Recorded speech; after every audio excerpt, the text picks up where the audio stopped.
இன்னைக்கு chief minister Vijay உடைய ஜனநாயகன் படத்தை தாம்பரத்தில் இருக்கிற நேஷ்னல் தியேட்டரில் பார்க்க போயிருந்தேன். ஏன் அந்த தேட்டர்னா, அந்த தேட்டரை தவிர்த்து வேறு எந்த தேட்டர்லையும் டிக்கெட் கிடைக்கல. இந்த மூவியில் எனக்கு ரொம்ப பிடிச்ச சீன் வந்து என்னென்னா, இன்டர்வல் பிளாக்ல வந்து பார்த்தீங்கன்னா ராவன் அண்ட் வரண்டா அப்படின்ட்டு ஒரு சாங் மியூசிக் விஜய் வச்சு ஒரு சீன் ஒன்று வரும். அது ரொம்ப நல்லாயிருக்கும். இந்த ஹோல் மூவிலையும் வந்து பார்த்தீங்கன்னா அனிருத் மியூசிக்கும் அதுக்கப்புறம் விஜயை தவிர்த்து வேறு எதுவுமே ஒன்றுமே கிடையாது. இந்த படம் டெஃபினட்டாக விஜய்க்கு ஒரு நல்ல ஒரு சென்ட் ஆஃப் மூவி கிடையாது.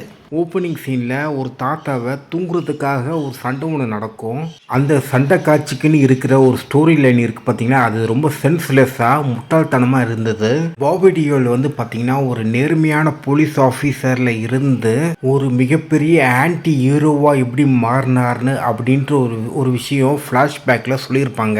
அந்த கதையை ஆரம்பத்தில் சொல்லியிருந்தா ரொம்ப நல்லா இருந்திருக்கும். இல்லைன்னா வேற ஒரு இடத்துல வச்சுருக்கணும். ரொம்ப போரிங்கான ஒரு இடத்துல தான் அந்த ஃப்ளாஷ்பேக் வச்சு இருந்தாங்க. என்னதான் மமிதா பாபுவோடைய ஆக்டிங் நல்லா இருந்தாலும் இந்த படத்துடைய ஸ்டோரிக்கு அது உதவல. இந்த ஹோல் ஸ்டோரியும் எப்படி இருக்கும்னா, மமிதா பாபுவும் கௌதம் வாசுதேவோடைய கனெக்ஷன் எப்படி ஆரம்பிச்சது, அதுக்கப்புறம் மமிதாவும் விஜயோடைய கனெக்ஷன் எப்படி ஆரம்பிச்சது, அதுக்கப்புறம் ஃப்ளாஷ்பேக்கில் வந்து மமிதாவும் பாபி டியோலுடைய கேரக்டர் ஹிம்லருடைய கனெக்ஷன் இதெல்லாம் எப்படி ஆச்சு. இந்த ஹோல் மூவியும் பார்த்தீங்கன்னா மமிதா பாபுவோடைய சுற்றி தான் அந்த ஸ்டோரி லைன் இருக்கும். ஆனால் அது வந்து சரியாக பண்ணலை. செகண்ட் ஹாஃபில் வந்து பார்த்தீங்கன்னா ஒரு ட்ரோன் சண்டை காட்சி ஒன்று இருக்கும். அது வந்து நல்லா தான் எடுத்திருக்காங்க. ஒன் செகண்ட் மூவியோட சரியாக ஸ்ட்ராங்காக கனெக்ஷன் ஆகலை. இந்த படம் எப்படா முடியும்னு அப்படி இருந்தது அந்த சண்டை காட்சிலாம் வரும்போது. இந்த படத்தில் வந்து பார்த்தீங்கன்னா சேவியர் காம்ப்ளெக்சிட்டியை அதிகமாக திணிச்சிருக்காங்க. ஒரு பெண்ணை வந்து ஒரு ஆணோடைய உதவி மூலமாக தான் காப்பாற்ற முடியும். பழைய தமிழ் படத்துல இருந்து இந்த காலத்து வரைக்கும் வந்து பார்த்தீங்கன்னா ஒரு பெண்ணுடைய கற்பு ரொம்ப முக்கியம், அவங்களுடைய ஒரிஜினிட்டி ரொம்ப முக்கியம், ஷால் போடுங்க தோழி, அந்த மாதிரி ஒரு கான்செப்ட் உள்ள காட்சிகள் நிறையாவே இந்த படத்தில் இருக்குது. இந்த படத்தில் வந்து விஜய் வந்து பார்த்தீங்கன்னா அந்த தூத்துக்குடியில் நடந்த துப்பாக்கி சூடு சம்பவம், அதுக்கப்புறம் அந்த கள்ளச்சாரத்தில் இறந்து போனாங்களே, அதெல்லாம் வந்து பார்த்தீங்கன்னா இந்த படத்தில் கொஞ்சம் ஆட் பண்ணியிருப்பாங்க.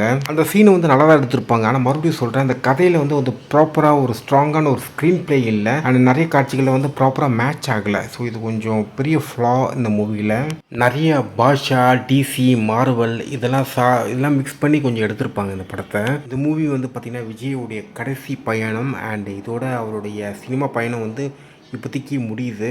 கண்டிப்பாக விஜயை நீங்கள் ஸ்க்ரீனில் மறுபடியும் பார்க்கணுன்னா கண்டிப்பாக நீங்கள் இந்த படத்தை வந்து தியேட்டரில் போய் பார்க்கலாம். என்ஜாய் பண்ணுங்கள். Love you, peace, bye bye, take care. உங்களுக்கு பார்க்கணும்னா கண்டிப்பாக நல்ல தியேட்டரில் போய் பாருங்கள். நல்ல ஸ்க்ரீன், சவுண்ட் சிஸ்டம், இந்த மாதிரி மொக்க தியேட்டரில் போய் மாட்டிக்காதீங்க.